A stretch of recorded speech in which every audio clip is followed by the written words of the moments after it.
Hello everyone, অঙ্ক কুঠিরের আরও একটি ইনফরমেটিভ ভিডিওতে সকলকে স্বাগতম। আমি আমার গ্রুপে অনেকবারই এসসি এসটি সম্বন্ধে আপডেট দিয়েছি, তারপরেও অনেকের মনে অনেক কনফিউশন আছে। তার জন্য আমি মনে করলাম একটা ভিডিওর মাধ্যমে এই সমস্ত কনফিউশন দূর করে দেওয়ার চেষ্টা করা যাক। আর এর পরেও যদি তোমাদের মনে কনফিউশন থাকে, এই ভিডিওটা দেখার পরে আশা করি তোমাদের মনে কোনো কনফিউশন থাকবে না। যদি কনফিউশন থাকে তাহলে অবশ্যই তুমি এই ভিডিওর নিচে কমেন্ট করে যেও, আমি সলভ করে দেব। দেখো, এসসি এসটি সার্টিফিকেট চারিদিকে শুনছো যে বাতিল হয়ে যেতে পারে বা রিভেরিফিকেশন করতে হবে, এই সব ব্যাপারটা আসলে কি সেটাই তোমায় বলবো, তাই ভিডিওটা স্কিপ না করে শেষ পর্যন্ত দেখো। প্রথম কথা বলি যে প্রথম 2011 সালের আগের কিছু কথা বলি, মানে যাদের 2011 সালের আগের সার্টিফিকেট আছে তাদের কি কিছু করতে হবে সেই ব্যাপারটা আগে বলবো। তারপর 2011 সালের পরে যাদের সার্টিফিকেট আছে তাদের কি করতে হবে সেটাও আমি এই ভিডিওতেই বলবো। তাই ভিডিওটা বেশি বড় হবে না, কিন্তু উপকারী লাগবে সবার ক্ষেত্রে। দেখো, 2011 সালের আগে এই ধরনের সার্টিফিকেট প্রদান করা হতো। এই ধরনের সার্টিফিকেটকে এই দেখো এখানে একটা সার্টিফিকেট নাম্বার দেয়া হতো, আর তার আগে তো পুরো হ্যান্ড রাইটিং সার্টিফিকেট দেওয়া হতো। তাহলে 2011 সালের আগে যদি এরকম কারোর সার্টিফিকেট থাকে, মানে এই দুটোর সার্টিফিকেটের ভিতরে যদি কোনো সার্টিফিকেট থাকে, তাহলে কিন্তু তাদের সার্টিফিকেটটাকে অবশ্যই ডিজিটাল করতে হবে, না হলে কিন্তু তার সার্টিফিকেট পুরোপুরি বাদ হয়ে যাবে। এবার দেখো, ডিজিটাল করা খুবই কোনো কঠিন বিষয় না, এতে চাপ নেওয়ার কোনো দরকার নেই। আমি বলবো যে কিভাবে তুমি খুব সহজে মাত্র 10 থেকে 15 দিনের মধ্যে তুমি তোমার সার্টিফিকেটটা ডিজিটাল করতে পারবে। তার আগে তুমি অবশ্যই চেক করে নাও যে তোমার সার্টিফিকেটটাই ডিজিটাল নাম্বার শো করছে কি না। দেখো, যদি হ্যান্ড রাইটিং হয় তাহলে অবশ্যই তো ডিজিটাল করতে হবে, এটা কনফার্ম। যে হ্যান্ড রাইটিং থাকলে অবশ্যই সেই সার্টিফিকেট ডিজিটাল শো হবে না। তাহলে এটা ক্ষেত্রে কনফার্ম তোমার থাকলে, এই সার্টিফিকেট যদি থাকে, তোমার হ্যান্ড রাইটিং যদি সার্টিফিকেট থাকে, তাহলে তোমাকে অবশ্যই ডিজিটাল করতে হবে, এটা তুমি 100% কনফার্ম হয়ে যাও। আর যদি তোমার এই ধরনের সার্টিফিকেট থাকলে কোনো ক্ষেত্রে দেখতে পাবে যে এই ধরনের কিছু সার্টিফিকেটকে ডিজিটাল নাম্বার দেয়া আছে, তাহলে সেই সার্টিফিকেট, এই ধরনের সার্টিফিকেট যাদের আছে তাহলে তাদেরকে ডিজিটাল নাম্বার আছে কিনা সেটা চেক করার জন্য খুব সহজ একটা প্রসেস বলছি, সেই প্রসেসটা তোমরা ফলো করবে। দেখো, প্রথমে তুমি ক্রোম ব্রাউজার যাবে। তুমি ক্রোম ব্রাউজার কেন, অন্য কোনো ব্রাউজার গেলে হবে। তুমি ক্রোম ব্রাউজারে যাবে এবং ক্রোম ব্রাউজার ওপেন করার পর দেখবে এরকম একটা সার্চ বক্স ওপেন হয়ে যাবে। এই সার্চ বক্সে তুমি কাস্ট সার্টিফিকেট এই কথাটা ডিটো লিখে দেবে, ঠিক আছে? এইটুকু তো লিখতে পারবে। এরপরে তাহলে কী হবে, যদি তুমি লিখে দাও তাহলে অবশ্যই তুমি দেখতে পাবে এরকম একটা পেজ খুলে যাবে, ঠিক আছে?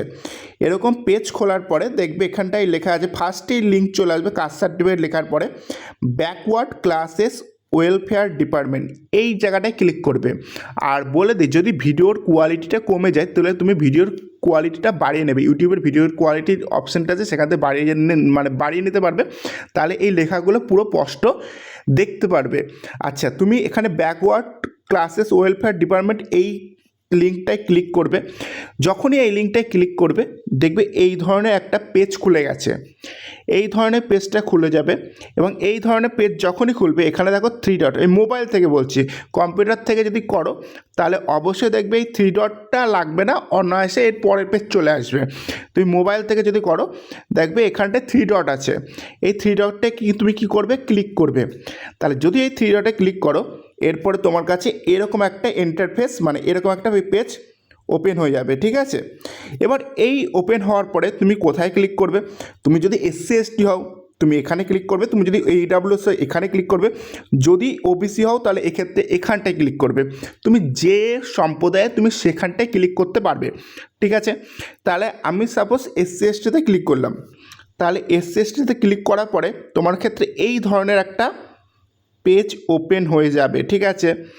আচ্ছা, এই ধরনের পেজ ওপেন হওয়ার পরে কী হবে, দেখবে এখানে দেখো লেখা আছে, দেখো চেক সার্টিফিকেট, এই যে চেক সার্টিফিকেট যে লেখাটা আছে সেখানে তুমি ক্লিক করবে।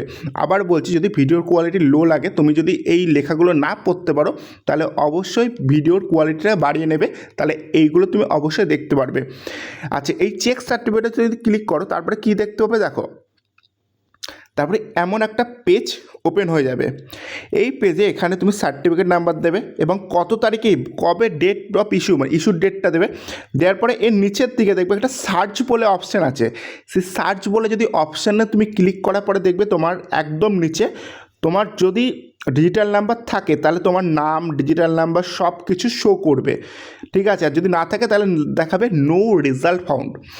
যদি তোমার ডিজিটাল নাম্বার শো করে তাহলে তোমাকে কিচ্ছু করতে হবে না। তোমার 2011 সালের যদি আগে সার্টিফিকেট হয় এবং তোমার যদি ডিজিটাল নাম্বার শো হয়, তাহলে তোমাকে কিচ্ছু, মানে কোনো কিছু কাজ করতে হবে না।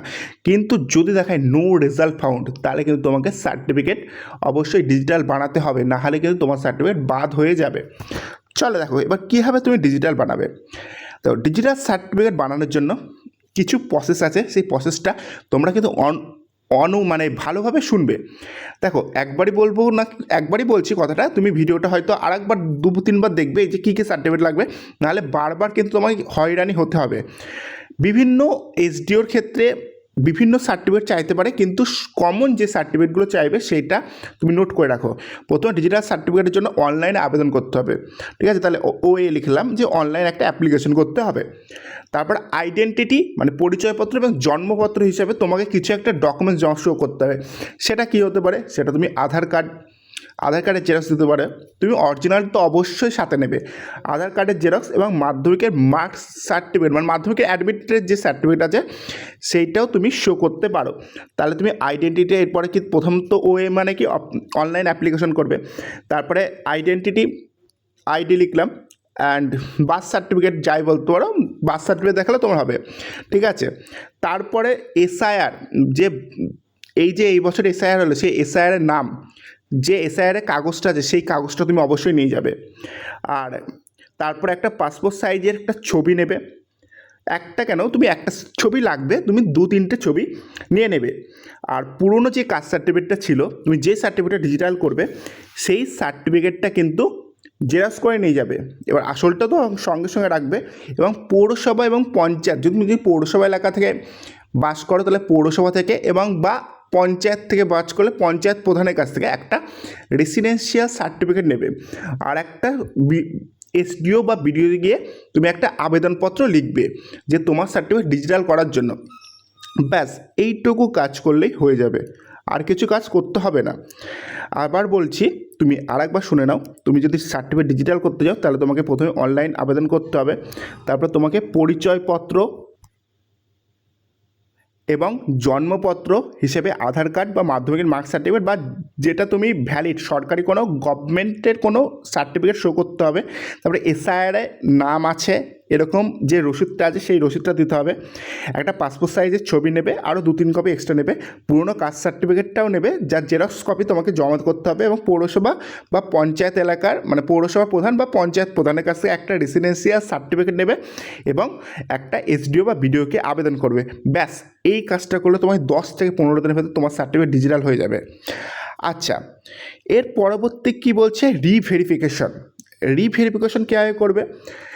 রিভেরিফিকেশন যাদের তো 2011 সালের আগের কোনো সার্টিফিকেট দেখে, রিভেরিফিকেশন প্রথম কথা কাদের করতে হবে, যারা 2011 সালে পরে বের করেছে এসসি কার্ড, তাদেরকে এসসি কার্ড বা এসটি কার্ড বা ওবিসি কার্ড, তাদের জন্য রিভেরিফিকেশন হবে।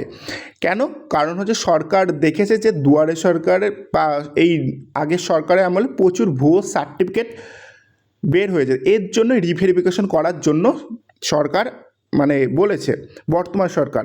এবার রিভেরিফিকেশন যদি 2011 সালের আগে কারো সার্টিফিকেট থাকে, এবং অবশ্যই সার্টিফিকেটটা কিন্তু ডিজিটাল হতে হবে, ঠিক আছে। হাতে লেখা সার্টিফিকেট হলে বৈধ হবে না, অবশ্যই আগের সার্টিফিকেট যেটা আছে সেটা কিন্তু ডিজিটাল হতে হবে। সেই ডিজিটাল সার্টিফিকেটটা দেখাবে, আর নিজের যে সমস্ত ডকুমেন্টস আছে সেই সমস্ত ডকুমেন্টস দেখাবে। ব্যাস তারটা রিভেরিফিকেশন হবে এবং তার এসসি কাস্ট বা এসটি কার্ড বা তার ওবিসি কার্ড একদম অ্যাক্টিভ থাকবে। কিন্তু যদি কারোর 2011 সালের আগের কোনো সার্টিফিকেট নেই, 2011 পরে সার্টিফিকেট তারা বের করেছে, তাদের ক্ষেত্রে কিন্তু যেমন নোটিশ করবে এসডিও, এবং বিভিন্ন এসডিও অবশ্যই করে দিয়েছে যে অনেক পুরনো জমির দলিল লাগবে, যে স্থায়ী বাসিন্দা সেটারও একটা প্রমাণ তাকে দিতে হবে, এবং বংশ তালিকার প্রমাণ দিতে হবে, এবং নিজস্ব ডকুমেন্টস তো সমস্ত কিছু থাকতেই হবে, এবং এসআইআরে নিজের নাম বা নিজের যদি 18 বছর বয়সের ওপর হয় নিজের নাম বা নিজের বাবা বা মায়ের নাম দেখাতে হবে, এবং বাড়ির যে আসল জমি সেটাও দেখাতে হবে, এবং এসডিও বা বিডিও যেখানে তুমি আবেদন করবে সেক্ষেত্রে কিন্তু তুমি অবশ্যই একটা চিঠি লিখতে হবে, মানে একটা পত্র তোমায় জমা দিতে হবে। এবং এই সমস্ত তথ্য যদি তোমার যদি সমস্ত কিছু ঠিকঠাক থাকে এবং তুমি এসডিও বা বিডিও যেই তথ্যগুলো চাইবে তুমি সেই তথ্যগুলো যদি সঠিক দিতে পারো, তাহলে অবশ্যই তুমি তোমার যে এসসি বা এসটি বা ওবিসি সার্টিফিকেট আছে তোমার সেটা ভ্যালিড থাকবে, না হলে কিন্তু ইনভ্যালিড হয়ে যাবে। এটুকু বোঝাতে পারলাম।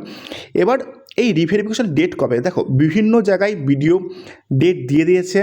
এবার তুমি নিকটের তুমি যদি পৌরসভা এলাকায় থাকো তাহলে তুমি এসডিওকে খোঁজ নাও, কিন্তু তুমি যদি পঞ্চায়েত এলাকায় থাকো তাহলে তুমি বিডিওকে খোঁজ নাও, তাহলে তুমি তোমার রিভেরিফিকেশন ডেটটা পেয়ে যাবে। এবার আমি রানাঘাট এসডিও এবং ফুলিয়া বিডিওর কথাটা বলতে পারবো, কারণ আমি রানাঘাট এসডিওতে গিয়ে খোঁজ নিয়েছি। যে রানাঘাট এসডিও বলেছিল যদি পৌরসভা নোটিশ করবে, পৌরসভা অবশ্যই নোটিশ করলে তখন রানাঘাট যেই ডেটটা দেবে সেই ডেটে গিয়ে সবাইকে কিন্তু রিভেরিফিকেশন করতে হবে। আর অবশ্যই অলরেডি পঞ্চায়েত নোটিশ করে দিয়েছে, এবং সেই অনুযায়ী রানাঘাটের ভেতর বলছে তারা ফুলিয়া বিডিও গিয়ে জমা অলরেডি করতে শুরু করে দিয়েছে। এই আজকের ভিডিওটা হয়তো সবার একটু হলেও উপকার এসেছে, যদি উপকার আসে তাহলে ভিডিওটা অবশ্যই শেয়ার করে দাও, এবং চ্যানেল নতুন হলে চ্যানেলটা সাবস্ক্রাইব করে দাও। ভিডিওটা দেখার জন্য সকলকে ধন্যবাদ। এরপরেও যদি কোনো কনফিউশন থাকে তাহলে অবশ্যই কিন্তু তুমি কমেন্টে জানাও, আমি এটা সলভ করে দেবো।